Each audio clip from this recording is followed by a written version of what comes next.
कोई नई नहीं है। इंसान इस दुनिया में आया है, समाज ने कुछ मर्यादाएं बना रखी हैं। कुछ एक चीजें ऐसी हैं जो समाज में वर्जित है, इंसान को नहीं करनी चाहिए। बुद्धिजीवी इंसान उन कामों को नहीं करते हैं। जैसे जुए का खेलना है। जुए का खेल ऐसा खेल है जिसके अंदर राज के राज सत्ताएं, दरबार, परिवार के परिवार तबाह हो गए हैं जिन्होंने भी जुआ खेला है। जुआ खेला राजा नल ने, जुए के कारण जंगल बियाबान में रानी और वो खुद भटकते रहे। जुआ खेला पांचों पांडवों ने, सारा राज दरबार सब कुछ बर्बाद कर दिया। धर्मराज युधिष्ठिर जुए के अंदर बताते हैं अपना राजपाट सब कुछ हार गए, धन माया सब कुछ हार गए। हारते हारते धर्मराज युधिष्ठिर ने सोचा, रे हो सकता तू जीत जाए, हो सकता तू जीत जाए। अपने भाइयों को भी दांव पे लगा दिया और उनको भी हार गया। इस धरती पर पांडवों जैसा योद्धा पैदा नहीं हुआ। ऐसे योद्धाओं को जुए में हार गया, किसा बुरा खेल है जुए का। यहां तक भी उम्मीद रही युधिष्ठिर की कि अब भी जीत जाएगा। अपने घरवाली को भी दांव पे लगा दिया। बताते हैं आप जैसे समझदार बुजुर्ग, कुछ भी नहीं बचा, सबको हार जाता है। इतना होने के बाद भी युधिष्ठिर को एहसास नहीं हुआ कि कुछ और भी हो सकता है। सब कुछ बर्बाद हो गया। दुर्योधन मन में विचार करता है ये सब कुछ जीत लिया, लेकिन तसल्ली अभी भी नहीं हुई है। एक काम करना चाहिए, अपने मामा से मिलकर ऐसी योजना बनानी चाहिए कि मैं इनको इस हस्तिनापुर में देखना नहीं चाहता। अपने मामा से कहा, मामा कोई सा काम करो कि ये हस्तिनापुर में रह ही ना सके। तो बताते हैं पांचों पांडवों को 12 साल का दिसोटा दे दिया और 12 साल के बाद में एक साल और जोड़ दिया, 13वां, जिसका नाम अज्ञातवास रख दिया। और इस अज्ञातवास में किसी ने देख लिया, पहचान लिया, तो फिर 12 साल का दिसोटा। पांचों भाई दर बदर भटक रहे थे, 12 साल काट दिए।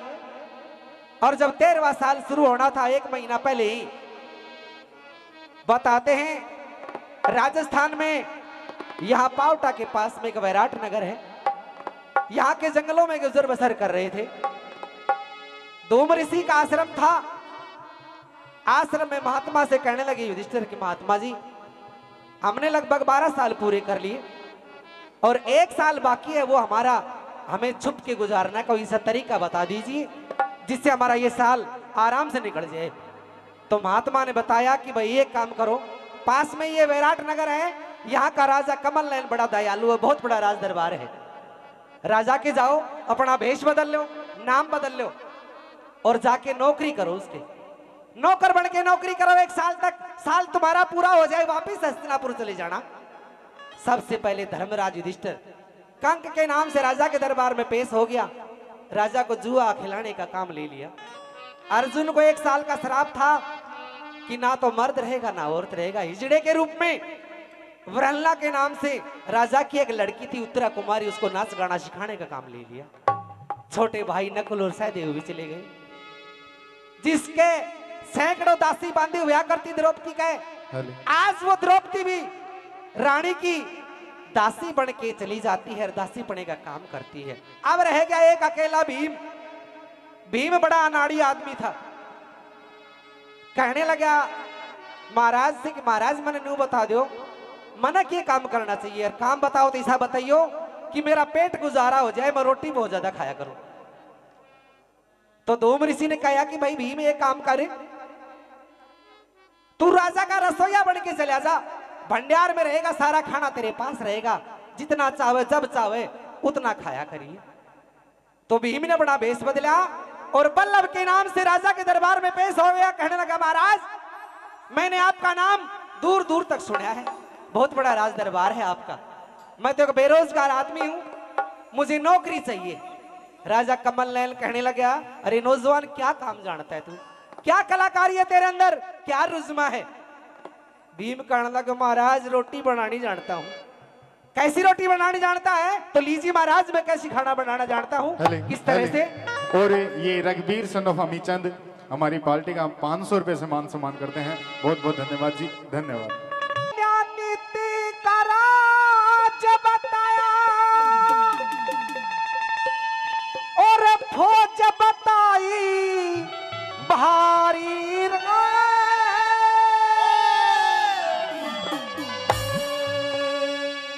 मैं करने रसोई जानू सुरमन राख लियो भंडारी करने रसोई जानू सुरमन राख लियो भंडारी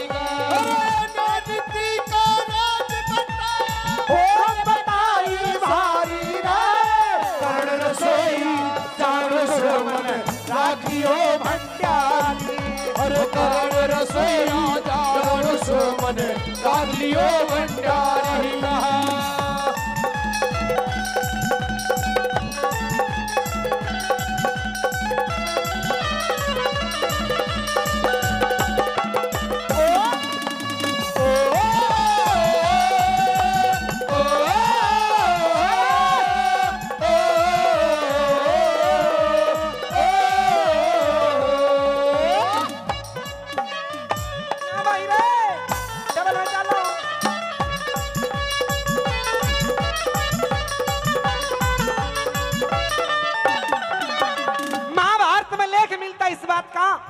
कि भीम के अंदर 10,000 हाथियों की ताकत थी, लेकिन ये तो लोगों वक्त वक्त की बात है। 10,000 हाथियों की ताकत वाला वो भीम एक मामूली से राजा के सामने रसोइया बन के खड़ा है। ये वक्त का तगाजा होता है और बुरे खेल का नतीजा होता है। राजा से भीम कहने लगा, महाराज आये तेरी सलाह और मेरी सलाह का एक विचार मिलेगा। तेरी परेड तो पलटन फर्क होगी तो भोजन त्यार मिलेगा। आए किसी चीज की कमी रहे ना सभी क्यार मिलेगा। और नमक मिर्च और गरम मसाले सब अचार मिलेगा। अरे नमक मिर्च और सभी मसाले गरम अचार मिलेगा। अरे नमक मिर्च और सभी मसाले गरम अचार मिलेगा। एक होलदार कोई छोकदार रे हो होलदार कोई छोकदार सब्जी न्यारी न्यारी रे कर्ण रसोई जानू सुरमन राख लियो भंडारी। अरे कर्ण रसोई जानू सुरमन राख लियो भंडारी रे।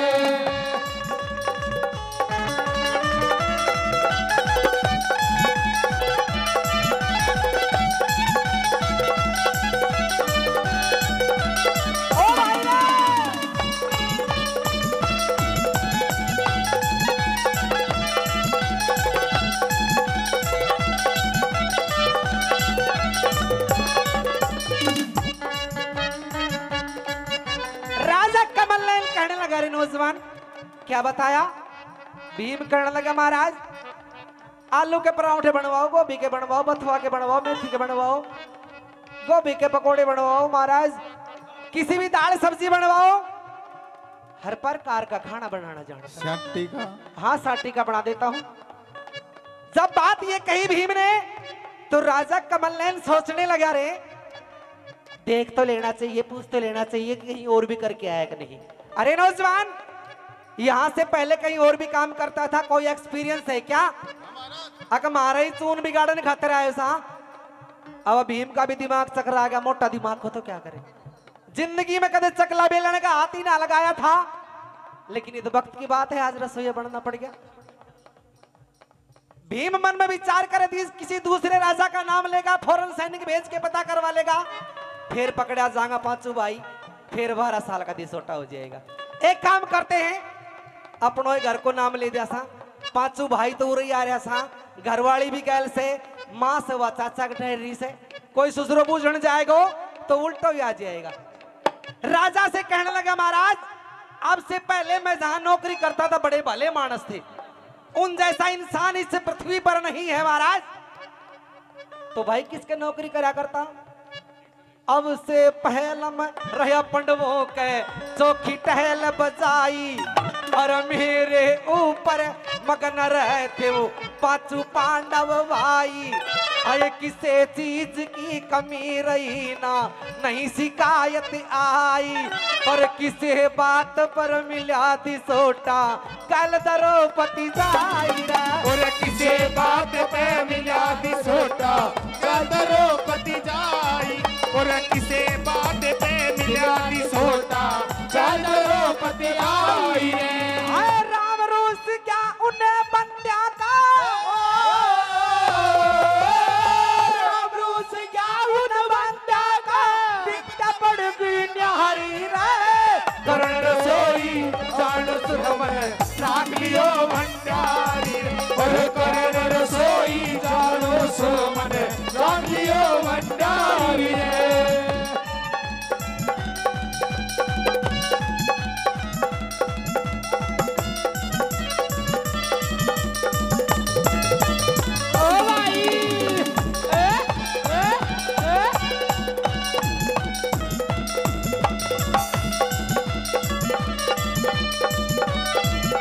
और जैसे ही सुन के गुरुजी, और ये 200 रुपए भगत सिंह ट्रेडिंग कंपनी 200 रुपए से हमारी पार्टी का मान सम्मान करते हैं। बहुत बहुत धन्यवाद जी, धन्यवाद। हाँ गुरुजी। जैसे ही भीम ने पांडवों का नाम लिया तो राजा बड़ा खुश हुआ। रे देख, आज मेरे दरबार में पांडवों का नौकर नौकरी करने के लिए आया, बड़ी खुशी होती है। और वो भंडारे की चाबी निकाल के राजा ने भीम की तरफ फेंक दी। ले रे नौजवान, भाई बढ़िया खाना बनाया कर, तू भी खाया कर, हम भी खाया करेंगे, तेरी तनख्वाह बता दे के लिए होगा। भीम ने सोची रे बात बनती है उसे। और जब बात बनती आ रही है, हमारे श्रीमान जी नफे सिंह जी खुश होकर 100 रुपए प्रदान करते हैं। बार बार धन्यवाद। भीम ने विचार करा जब बात बन रही से तो अपनी एक बात और मनवा ले। तनख्वाह भी पूछ रहा है महाराज, तनख्वाह का ना लू रुपया भी तो भाई महाराज मन पेट भराई रोटी चाहिए। बोला भाई रोटी तेरी जितनी इच्छा उतनी खाया कर। बोले महाराज सोच लो। बोला सोच रहा किसे यार। तो महाराज एक बात और से बोल, वो भी बता दे क्या है। महाराज मैं सबसे तमीज से बात करूंगा, इज्जत से पेश आऊंगा। सुन लो रे ओए, हाँ गुरुजी। सबसे इज्जत से पेश आऊंगा और मैं ये उम्मीद करता हूं कि मेरा सभी तमीज से बात करे। और जय कोई सन गड़बड़ करी महाराज तो भरे दरबार में कुटूंगा उस आदमी ने जो मेरे से बदतमीजी करी। तो इस बात के ध्यान कर ले। लाठी थे गुरुजी। हाँ महाराज। भीम भी कहने लगा और राजा भी चौंक जाता है। क्या बात बनती है, शाबाश भाई। ठीक है नी।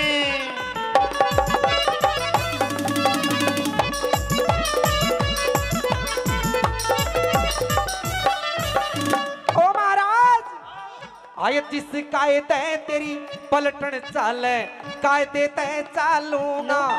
मैं जोन सी चीज पे दस्तखत कर दूं वही पारण ने पालूंगा।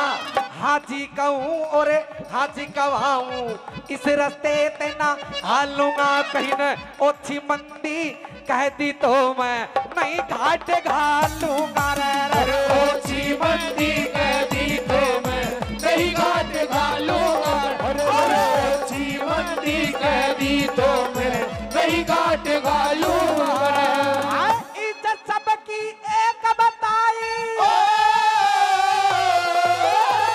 इज्जत सबकी एक बताई के थारी के हमारी राय। करण रसोई जानो सुरमन राख लियो भंडारी रे।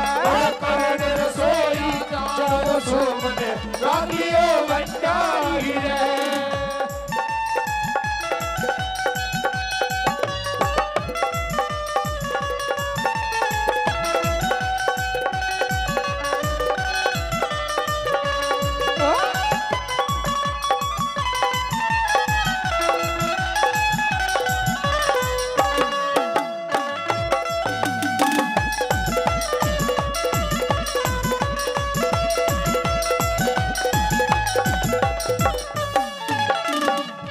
राजा कहने लगा रे नौजवान, अरे तू पांडवों की नौकरी करता था, बता तो सही कैसे भले आदमी थे वो। जब पूछी राजा ने तो भीम का टड़क दे आंसू आ गया। देख वक्त की बात, ये राजा हमें पहचानता भी नहीं जबकि हम